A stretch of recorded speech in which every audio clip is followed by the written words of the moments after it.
لبيك اللهم لبيك لبيك لا شريك لك لبيك إن الحمد والنعمة لك والملك لا شريك لك لبيك اللهم لبيك لبيك لا شريك لك لبيك إن الحمد والنعمة لك والملك لا شريك.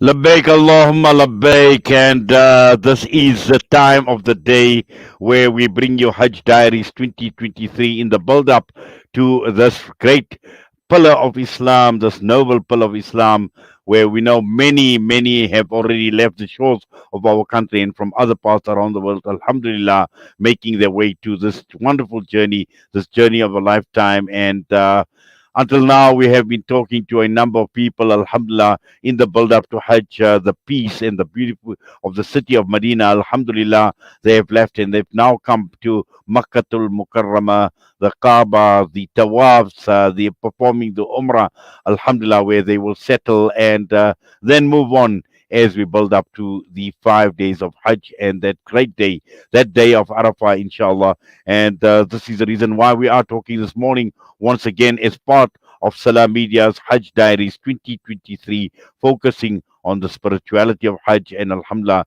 this morning we are joined by our respected, our honorable Moulana Ahmed Tahier Mohamed. Moulana, Assalamu alaikum wa rahmatullahi wa barakatuh. And Jazakallah khairan so much for your time out of the beautiful city of Makkatul Mukarramah this morning.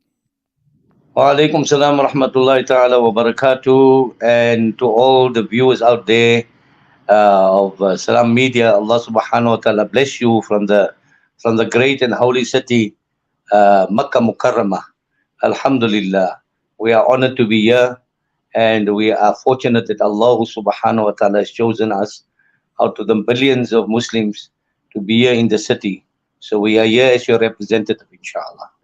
Yes, Alhamdulillah, our representatives and the ambassadors that are representing an entire Muslim Ummah, Alhamdulillah. And Maulana, just focusing, I know Medina, the city is so peaceful, quiet, coming to Makkah to Mukarramah, the hustle and the bustle of Makkah as well. But yes, what stands out, Maulana, is the spirituality of Hajj in general, but also looking at the Tawaaf in particular, because that is an ibadat that is not being performed anywhere else in the world as we speak right now. It can be only done in Makkah. Actually, Inayat Wadi Sahib, just on a technicality, the Tawaf is being done in Baitul Ma'mur as well. Oh yes, okay, right, okay. I'm talking of the dunya. I'm talking of the dunya, Maulana.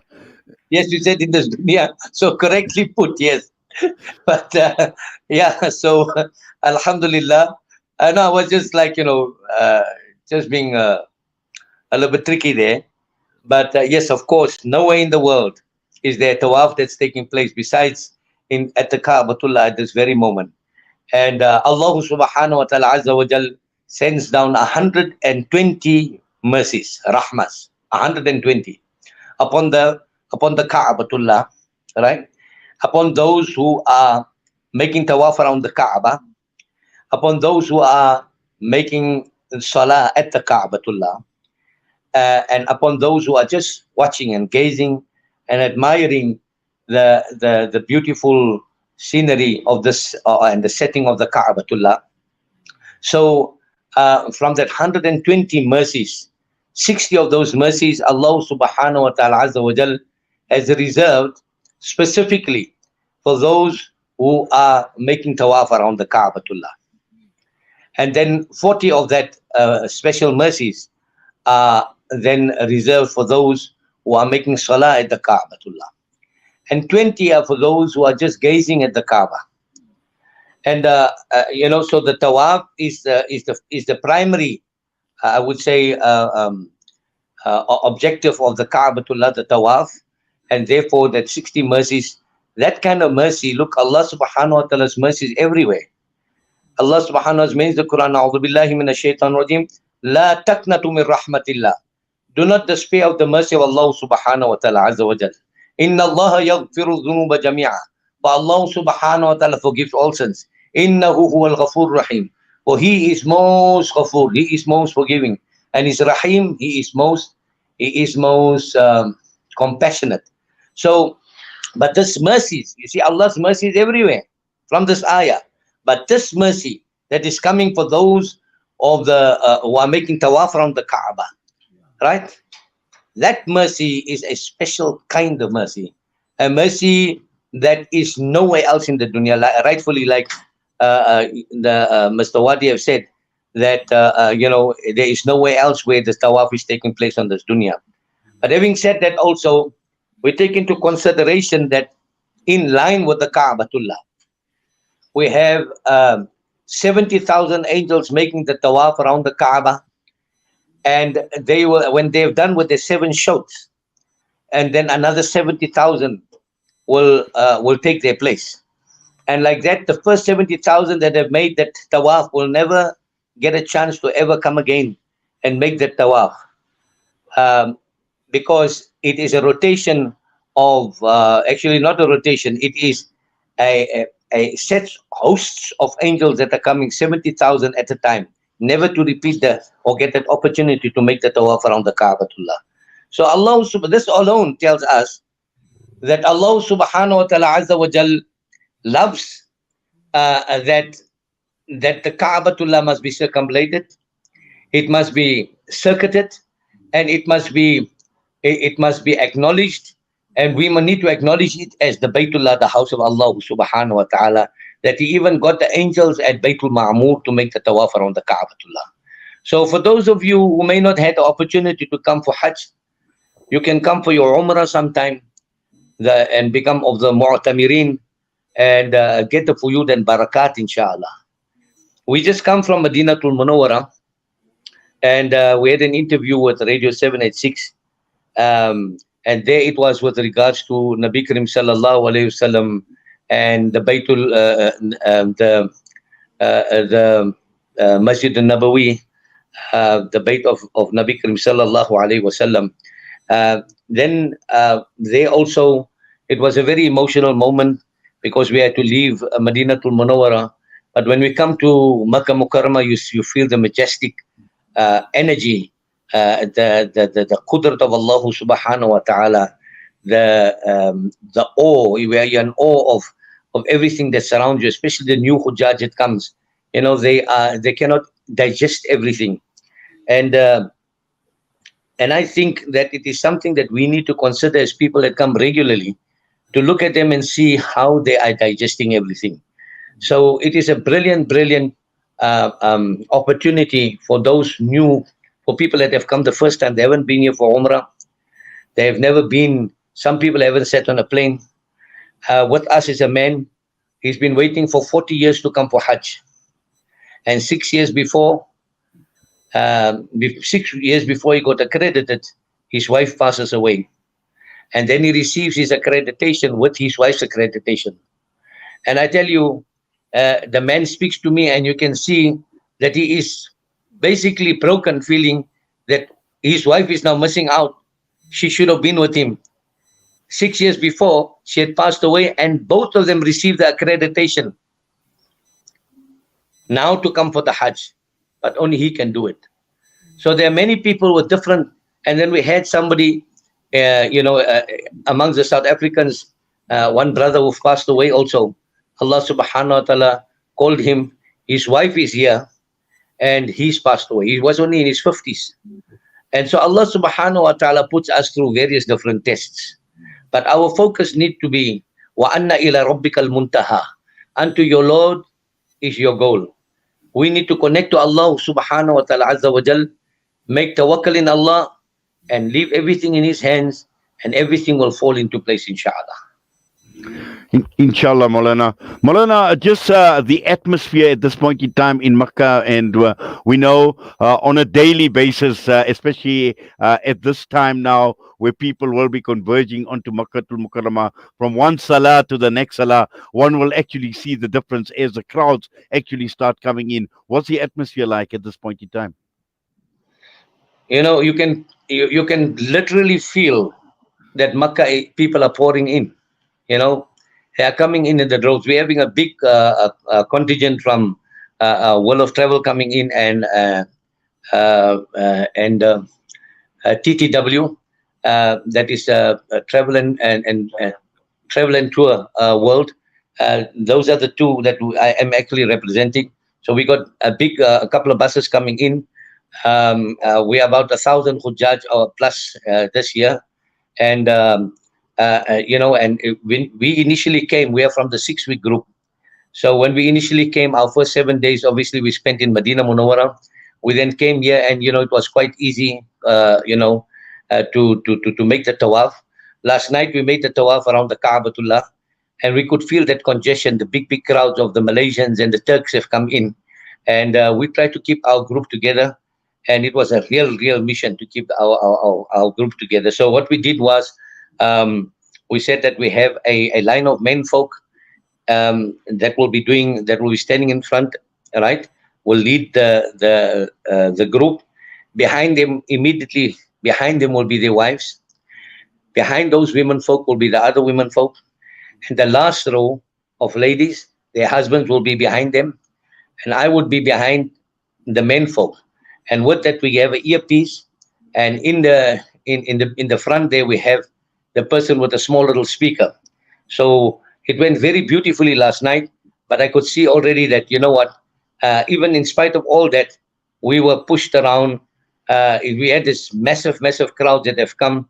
They didn't do it intentionally, but they created a block where you got like a 50, 60 people one time coming, 70 people coming one time, I think up to 100 people, up to 100 or so people coming one time, and they just move, and they don't see you. Just have to give way. So it's getting more and more full, and for those people who are going to be coming now, they should, inshallah, try and do whatever tawafs they can, because at a later stage it's going to be very difficult. Well, definitely, and also Molana, I suppose when the Hujjaj move from Makkah to Azizia as well, it becomes a bit difficult to travel up and down as well. Yeah, look, when the Hujjaj, look with the World of Travel and TTW, we actually give them an extra week plus minus to stay in Makkah Mukarramah. As if our packages are slightly different in comparison to the others, because it may be a notch up, because we give them a longer stay in Makkah Mukarramah, because sometimes people want to be longer in Makkah, and so that actually is a cost factor.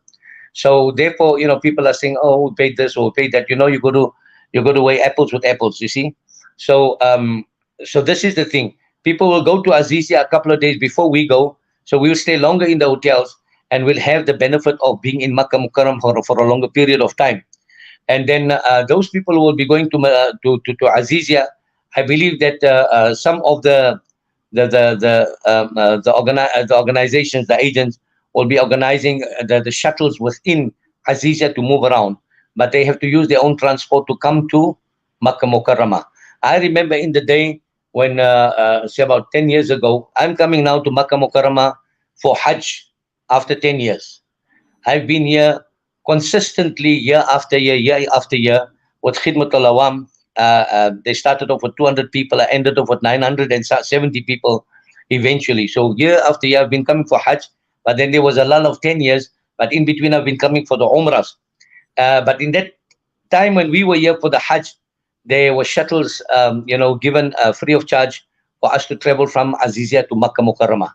So lots have changed now, and it's going to be a little bit of a different experience now compared to what it was 10 years ago. So Alhamdulillah, I'm looking forward to see what is the change.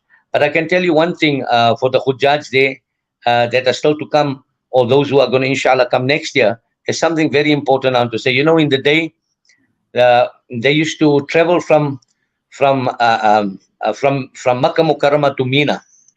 and you just take about 4 hours to come to Makkah Mukarramah with the bus. And it used to be bumper to bumper, and the heat is excruciating. Now it becomes a little bit easier. You go to Azizia, and from Azizia, it is basically, you can say Azizia is almost like part of Mina, so it's easier for you to get to Mina, right? And I feel that that was a good move, where you actually vacate Makkah Mukarramah and give other people a chance to come and do the necessary manasiks of their Umrah as well.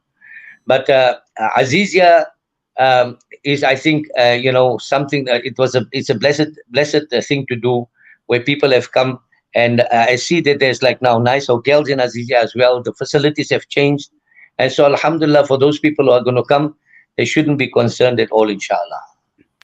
Well, inshallah, Moulana, looking forward to further engagement, inshallah, as we proceed and as we get closer to the 5 days of Hajj, and inshallah, even looking at the Hajj coverage on the actual 5 days. Jazakallah so much, Moulana, for your time and for the inspiration that you have brought this morning in this discussion as part of our Hajj Diaries 2023. The Alhamdulillah. Inayat Wadi Sahib, I want to thank you very much and your team. Professionally done, very well done, Alhamdulillah. Allah subhanahu wa ta'ala bless you and bless your team. And just in closing, I want to recite something, because we have left now Medina Munawwara. We are in the city of Makkah Mukarramah, and our hearts are yearning to be by our Nabi Karim Sallallahu Alaihi Wasallam as well. So I'm going to give you 1-2 lines of Mustafa, Mustafa. Some people have requested that all the time, and I think that that is something that maybe will get the heart of you people. Those who are still going to come, they're going to come first to Medina to Munawwara. So I'm going to recite that one line for you, inshallah, so you can start connecting, because your connection starts from home.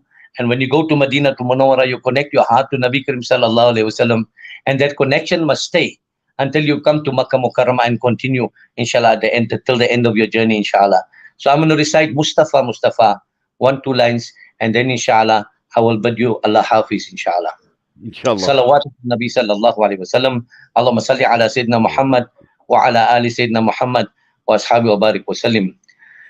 Mustafa, Mustafa, Mab'ul Istafa, Sayyidul Anbiya, Mish'alu fil wafa, kana fi yatmi lil yatama difa, hanna qalbi lahu فذا شوقا إليه ليس أرجو سوى شربة بيديه الصلاة عليه والسلام عليه حل قلبي له فذا شوقا إليه ليس أرجو سوى شربة بيديه الصلاة عليه والسلام عليه مصطفى مصطفى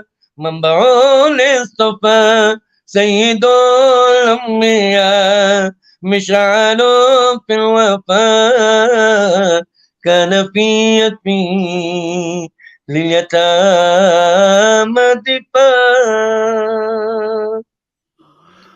Alhamdulillah, subhanallah, Maulana, jazakallah khairan so much. And obviously, all the energy, alhamdulillah, you have inspired us with the beautiful recitation, alhamdulillah. And salawat, durood on our beloved master, the best of creation, alhamdulillah, sallallahu We will do, alayhi wa inshallah, sallam. in the future, when we hook up again, we'll do something on the Kaaba. I've got something beautiful, absolutely exceptional on the Kaaba. It's something new.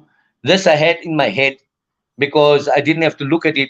And because we are on the media, my kalam is on the phone with regards to the Kaaba. So I chose to do something on Nabi Karim Sallallahu Alaihi Wasallam. But the next time when we hook up again, inshallah, then I will give you something on the Kaaba. It's a beautiful, beautiful kalam. And I've recited it back in South Africa, and it brought a lot of people to tears. So inshallah, we hope that as we are here in Makkah Mukarramah and in the holy cities and the holy places, we hope we will carry you in our hearts. Inayat, we will carry you. We will carry you, Allahu Akbar, Nasreen, Allahu and the Akbar. whole team of Salam Media will carry you in your hearts, and all the viewers of Salam Media. May Allah Subhanahu wa Taala bless you We will be your ambassadors, and we will represent you, inshallah, on the plains of Arafah. Shukran jazilan. Wassalamu alaikum wa rahmatullahi ta'ala wa barakatuh. Wa alaikum salam wa rahmatullahi wa barakatuh. And yes, Moulana, certainly we can't wait to link up with Moulana Ahmed Tahier Mohamed once again. And that Kalam, the Kaaba, yes, definitely. I'm looking forward to it, inshallah. But with that, our time is up. Alhamdulillah, that was Hajj Diaries 2023, the spirituality of Hajj, the Tawaaf, as Moulana spoke about, the beautiful city of Makkatul Mukarramah. And inshallah, looking forward to tomorrow once again, Hajj Diaries on the special day of Jum'ah, inshallah. And with that, before I sign off, just to remind you, at 9 p.m. tonight, we have got an extremely special interview, and this is going to go out live on Salam Media with none other than Dr. Fauzia Siddiqui. And this is going to be a very, very personal account of Dr. Fauzia Siddiqui meeting her sister, Dr. Afia Siddiqui, 20 years later in the notorious Carswell prison. And this interview is going to be a very, very personal account. It's going to be from the heart, where we're going to hear from Dr. Fauzia Siddiqui, her meeting with the sister, the emotions that she felt, the sounds of being in prison, the clanging of chains, keys, all of that, and the shock that she had got the moment she set her eyes on her sister, and her sister mentioning to her that not even take me out of the jail, take me out of this hell. And this is exactly what we are going to be talking to Dr. Fauzia Siddiqui. This is what you and I are going to feel. This is what we're going to be experiencing in the company of Dr. Fauzia Siddiqui, as she recalls her meeting, of setting her eyes on her sister for the very first time in 20 years. So this is something to look forward to, inshallah, tonight, right here on Salam Media at 9 p.m. And with that, I'm going to be signing off. We wish you everything of the best, inshallah. Allah Ta'ala grant you safety. Allah Subhanahu wa Ta'ala keep you under His protection. From myself and the team at Salam Media, Assalamu alaikum wa rahmatullahi wa barakatuh.